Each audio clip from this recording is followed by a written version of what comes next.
Hello guys, welcome back my YouTube channel. It's me cut off rider.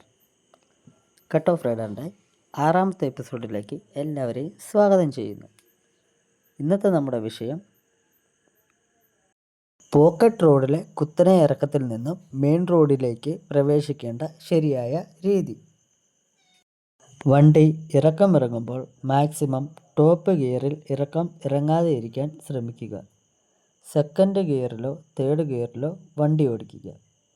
Clutch ഉപയോഗിക്കാതെ ഇരിക്കാൻ ശ്രമിക്കുക. ആവശ്യ സമയത്ത് മാത്രം ക്ലച്ച് ഉപയോഗിച്ചാൽ മതി.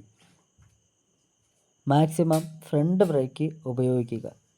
ബാക്ക് ബ്രേക്ക് അഡ്ജസ്റ്റ് ചെയ്ത് വണ്ടി കൺട്രോളിങ്ങിലാക്കാൻ ശ്രമിക്കുക. പിന്നീട് മെയിൻ റോഡിലൂടെ വണ്ടി പാസ് ചെയ്യുന്നുണ്ടോ എന്ന് ശ്രദ്ധിക്കുക. വണ്ടിയെല്ലാം പാസ് ചെയ്ത് പോയി കഴിഞ്ഞാൽ നമുക്ക് നമ്മുടെ ഡയറക്ഷനിലേക്ക് തിരിഞ്ഞ് പോകാവുന്നതാണ്. അപ്പോൾ ഇന്നത്തെ എപ്പിസോഡ് എല്ലാവർക്കും ഉപകാരപ്പെട്ടു എന്ന് വിചാരിക്കുന്നു. അപ്പോൾ അടുത്ത എപ്പിസോഡിലൂടെ നമുക്ക് വീണ്ടും കാണാം. അതുവരേക്കും ബൈ ബൈ.